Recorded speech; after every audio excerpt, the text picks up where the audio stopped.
We put 7 of Australia's most popular Utes through one of the toughest real-world tests we've ever done on this channel. And honestly, what happened next genuinely surprised us.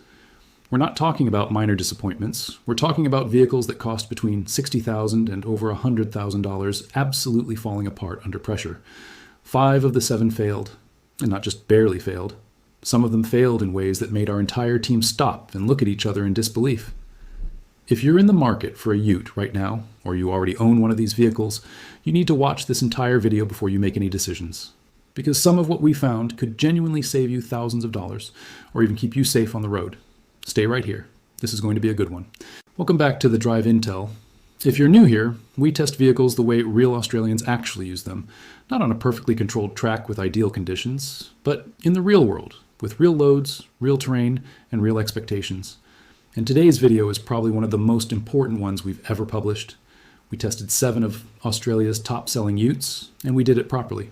We're talking towing tests, payload tests, off-road performance, fuel economy under load, interior durability, technology reliability, and long-distance comfort. These are the things that matter to everyday Australians who use their Utes for work, for recreation, or for both. Before we get into it, if you haven't already hit that subscribe button, please do it right now. We publish real, honest, unsponsored vehicle content every single week, and you don't want to miss what's coming next on this channel. Hit subscribe, hit the bell icon, and let's get into it. So the 7 Utes we tested were the Ford Ranger, the Toyota HiLux, the Mitsubishi Triton, the Isuzu D-Max, the Mazda BT-50, the Volkswagen Amarok, and the GWM Cannon. We selected these because they represent the full spectrum of the Australian Ute market, from the budget-friendly options to the premium end of the segment. We drove each one for a minimum of 5 days, across a combination of suburban, highway, and off-road conditions. We also ran standardized tests for towing, payload, fuel efficiency, and brake performance. Every test was conducted with the same methodology, the same testing team, and wherever possible, the same conditions. We wanted a fair comparison, and we're confident that's what we delivered. Let's start with the vehicles that actually passed. Because, yes, 2 of them did genuinely impress us. The Ford Ranger came in at the top of our overall assessment, and honestly, it earned that position.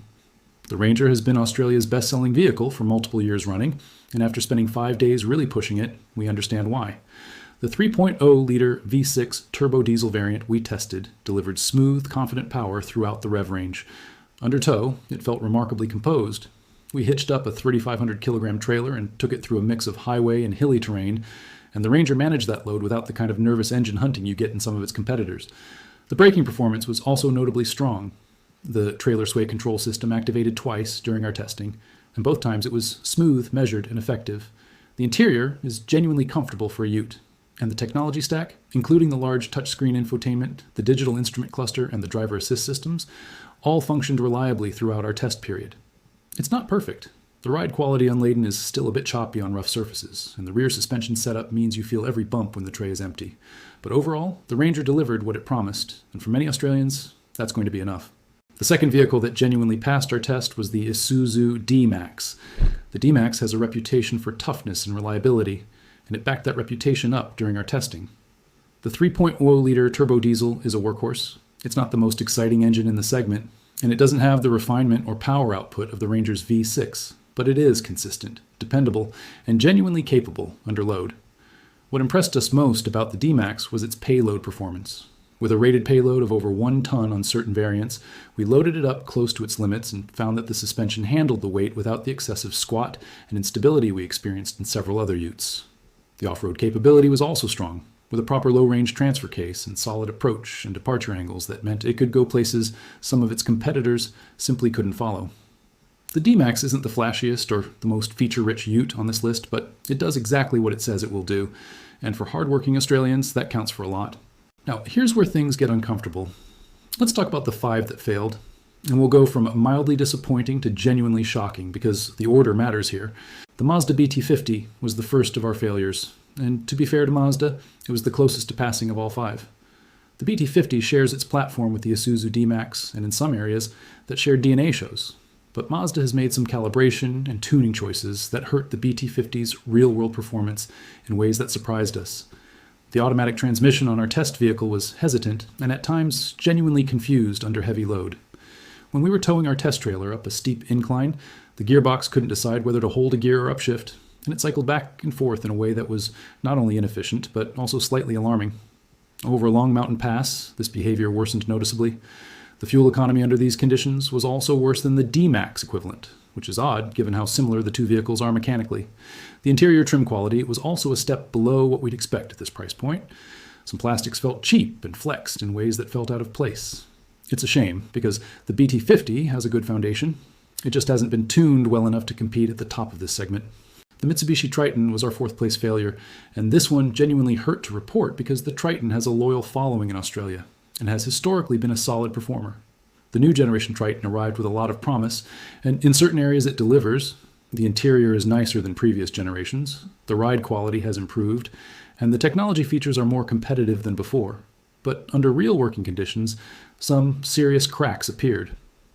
The towing stability on our test vehicle was concerning.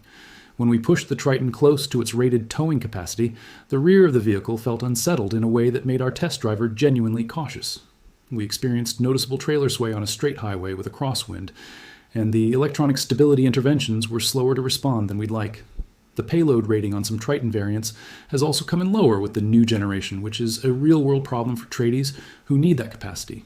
The fuel consumption was also higher than the claimed figures in nearly every driving condition we tested.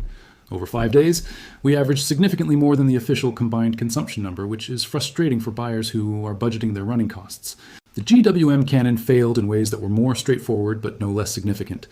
The Cannon is a Chinese-made ute that has been aggressively priced to attract budget-conscious buyers. And on paper, the spec sheet looks impressive for the money. But real-world testing revealed a gap between what the brochure promises and what the vehicle delivers.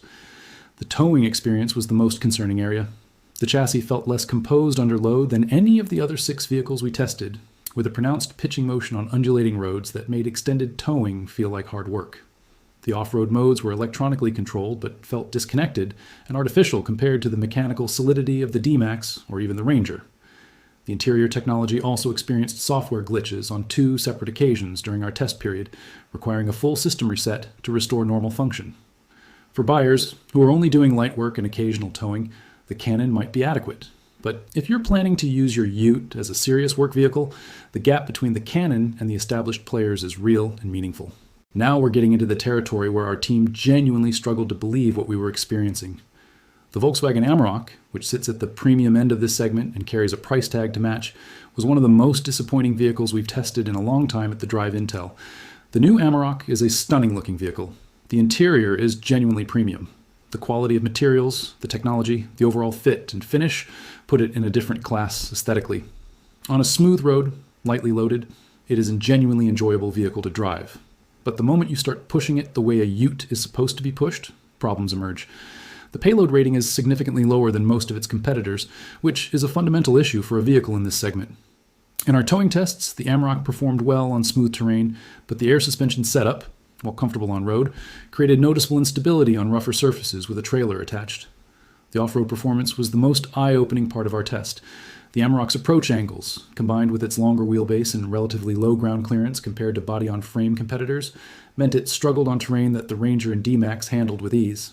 For buyers who want a premium highway cruiser that occasionally carries some gear, the Amarok makes a certain kind of sense. But calling it a true work ute at this price point feels like a stretch, and we think Australian buyers deserve to know that. The Toyota HiLux. We know what you're thinking. The HiLux is an Australian icon. It has topped the sales charts, it has a reputation for indestructibility, and for generations of Australians, it has been the default answer to the question of what ute to buy. And this is the hardest part of this video for us to talk about, because we have massive respect for what the HiLux has represented in this country. But the truth is, in our 2024 testing, the HiLux is showing its age in ways that can no longer be ignored. The engine, a 2.8-liter 4-cylinder turbo diesel, is outgunned by several competitors, most notably the Ranger's V6. Under heavy tow, the HiLux felt genuinely strained in a way that other vehicles in this test did not. The fuel consumption was the highest of any vehicle in our test group when towing at or near the rated capacity. The interior technology is behind the segment leaders in both functionality and user experience, and the driver assist features felt less refined than what the Ranger or even the D-Max offer. The ride quality is also still rougher than it needs to be, and the on-road dynamics continue to lag behind what modern UT buyers have come to expect. None of this means the HiLux is a bad vehicle. Its reliability record is real, And for buyers who prioritize long-term dependability above everything else, it may still be the right choice. But the idea that it is the best ute in Australia right now simply does not hold up to scrutiny. And at The Drive Intel, we are committed to telling you the truth, even when it's uncomfortable. So where does all of this leave us? 7 utes, 2 genuine performers, 5 failures of varying severity. The Ford Ranger remains the most well-rounded ute in the Australian market in our assessment. The Isuzu D-Max is the best option for buyers who prioritize payload capacity and reliability for hard work. The Mazda BT-50 needs better transmission calibration before it can compete seriously with the top of the segment. The Mitsubishi Triton's new generation has taken a step backward in some critical areas. The GWM Cannon is a reasonable budget option for light work, but is not yet competitive for serious use.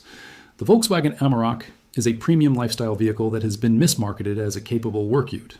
And the Toyota HiLux, despite its legendary status, is being left behind by a rapidly modernizing segment that has moved on without it.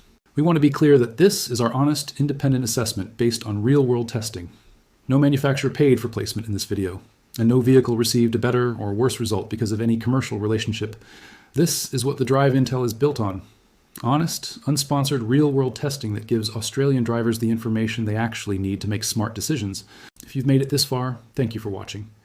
It genuinely means a lot to us that you spend your time here. Now we want to hear from you. Do you own one of these utes? Did our results match your real-world experience? Or did we get something wrong? Drop your thoughts in the comments section below. We read every single one, and we often create follow-up videos based on what our community tells us. If you think a mate or a coworker needs to see this before they buy their next ute, please share this video with them. It could literally save them from making a very expensive mistake. And if you're not subscribed yet, what are you waiting for? Hit that subscribe button, join the Drive Intel community, and we'll see you in the next one.